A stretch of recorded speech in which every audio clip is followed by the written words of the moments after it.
I don't know. I've been paying semi close attention to the YouTube analytics. Yes, the YouTube analytics of the video I put out, the Bungus stream, the edited highlights of the Bungus stream.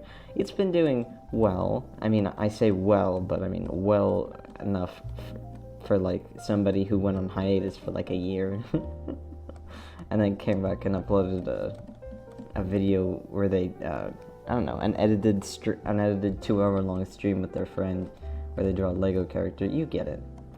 Yeah, it did fine though. I got some silly comments, one of which from a porn bot, so I guess that means I'm going somewhere, right? But listen to me when I say this, right? Because autism does not allow me to understand abstract whatevers, right?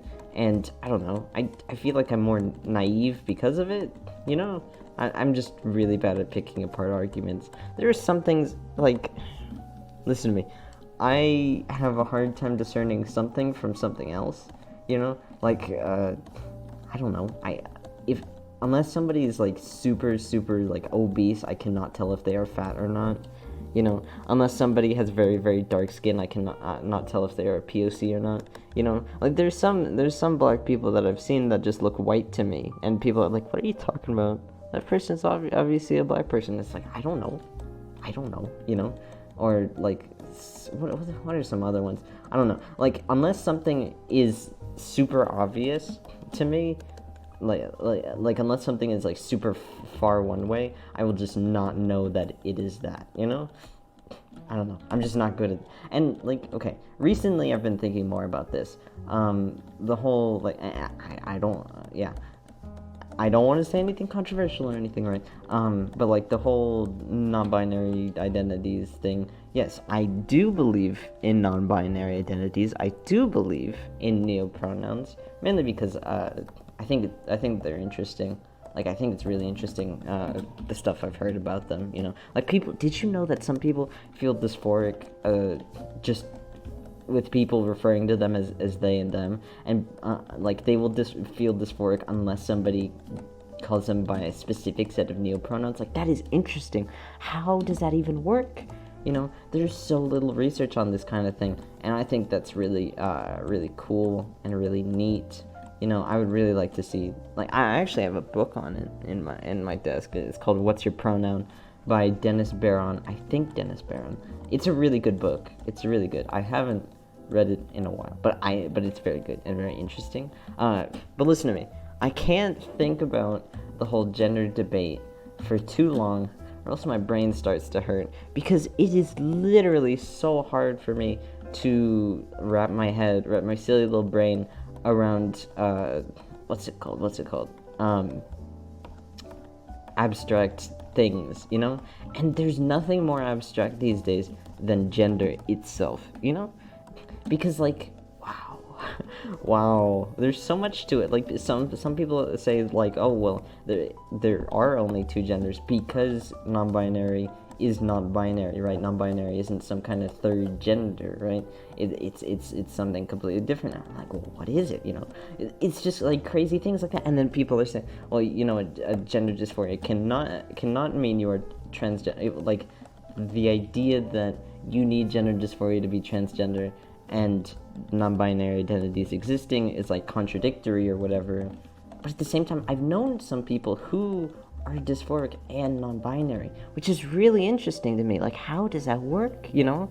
I don't know. It's like there's all these intricacies, and it's so different from person to person, and it is so strange to me, but, like, really interesting, but, like, very strange still. You know, I just can... I hate... Yeah, and, like... And I've been thinking about this too.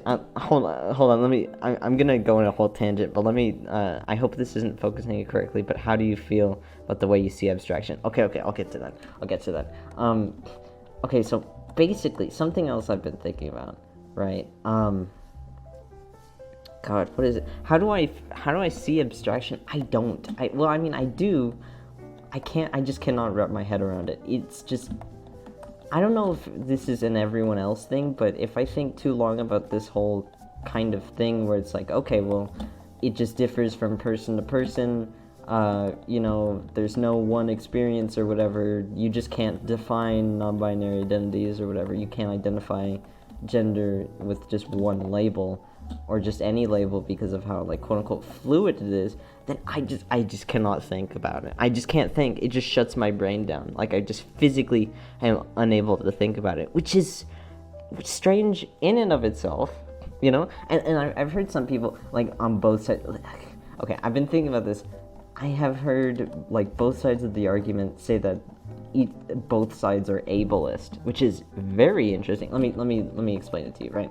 So I have seen people who say, like, neopronouns are ableist, meaning discriminatory against, like, disabled people, specifically autistic people, because autistic people cannot wrap their heads around abstract thought, and so because of that, neopronouns are just not able to be comprehensible by an autistic person, and, like, are therein very hard for autistic people to use. But then I've also seen people on the other side of the argument say that saying that neopronouns cannot exist is ableist because autistic people use them sometimes, I think. Was that it? I don't know. But that's equally interesting. That is very interesting to me, because, like, both sides are saying the same thing, but, like, against each other. It's like, what? Autistic people mean that much to them? I'm touched. No, I don't know. It's just very crazy to me. It's just so incredibly crazy.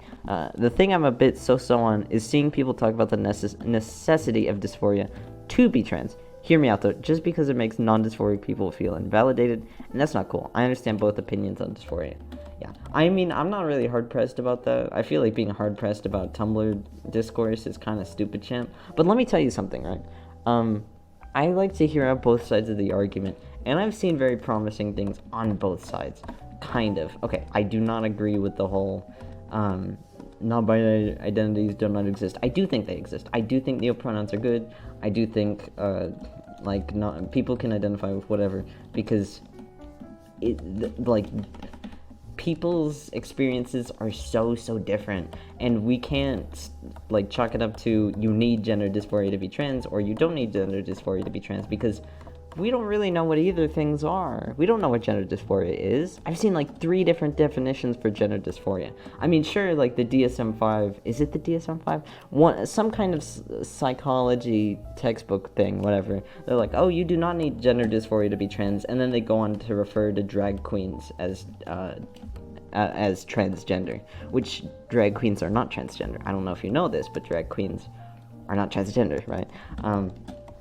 And man, it is so interesting. Like, some people, okay, so the definition of gender dysphoria, as I know this, right, and I could be wrong, feel free to correct me, but the definition as I know it, as my therapist knows it, he's a psychologist, is just feeling an incongruence to your assigned sex.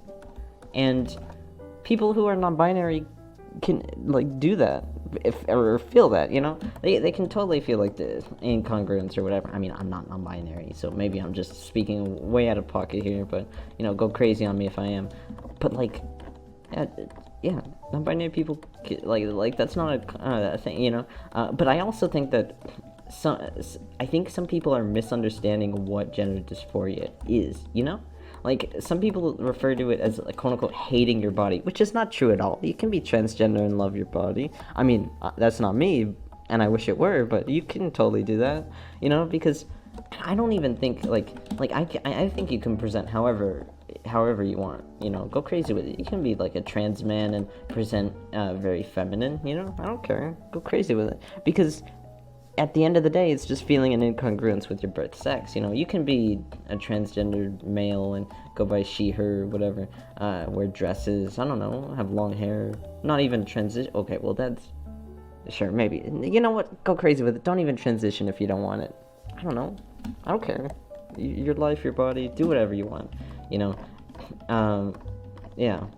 I think that is a little odd. I mean, I only think that because I don't understand it, because I can't wrap my head around as abstract a concept as people refer to gender as, because I do think it is abstract.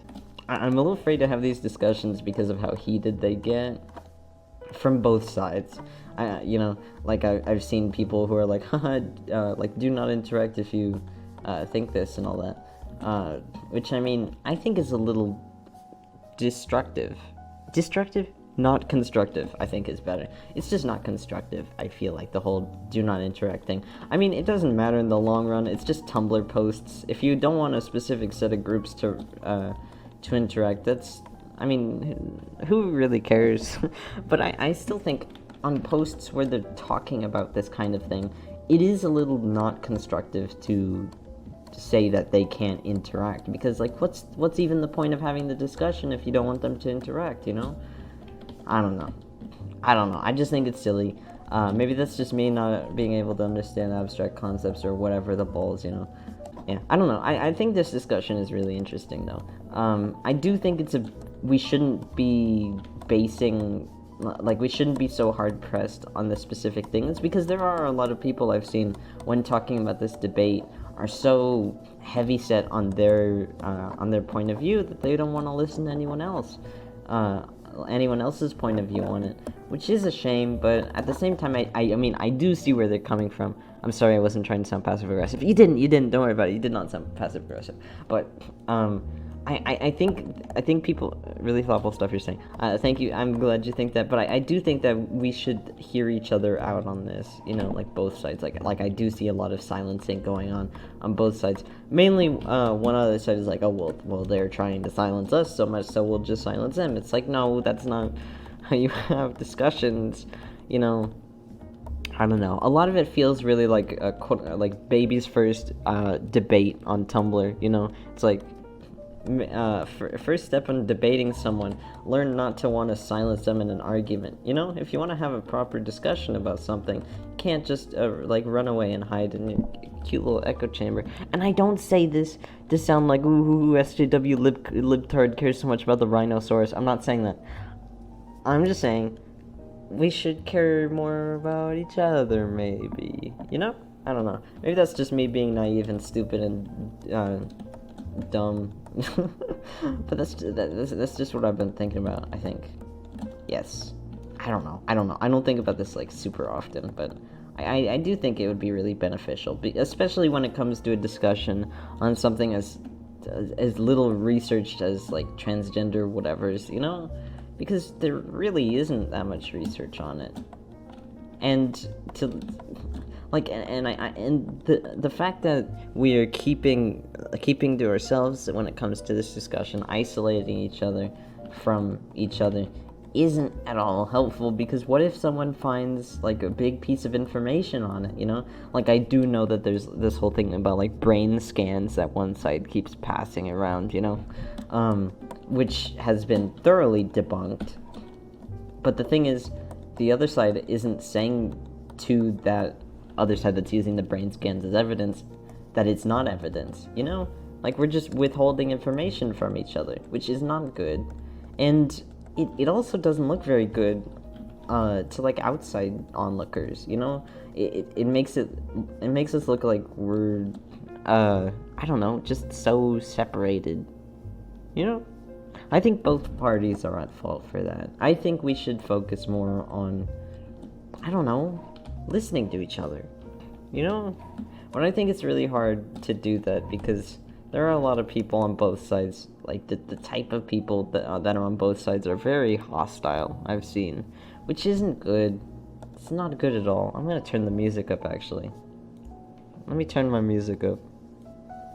There we go. That's much better. Yeah. I think we just need to listen to each other. I really think that's all I need to do. All we need to do, I think. Yeah. That's it. I don't know. That seems to be a big problem I've seen in discourse in general, but specifically this one the most, I think. You know? Yeah. Yeah, the threats and insults make everyone feel awful at the end of the day. Yeah. I've seen death threats get passed around at, like, both sides of the argument. You know? Like, pretty often. And it's kind of disheartening to see, because, like, that just alienates both sides even more. It's like, do you guys want to get anything done, or what? You just want to sit around and hate yourselves? It doesn't work. That doesn't work. I don't know. I just want everyone to get along, you know? There's so many problems going on right now. We can't afford to just go crazy with death threats and stuff. Come on. You know better. I understand to an extent, like, the reasoning behind keeping the sides so separate. It plays into, like, a primal urge in us, I think, you know?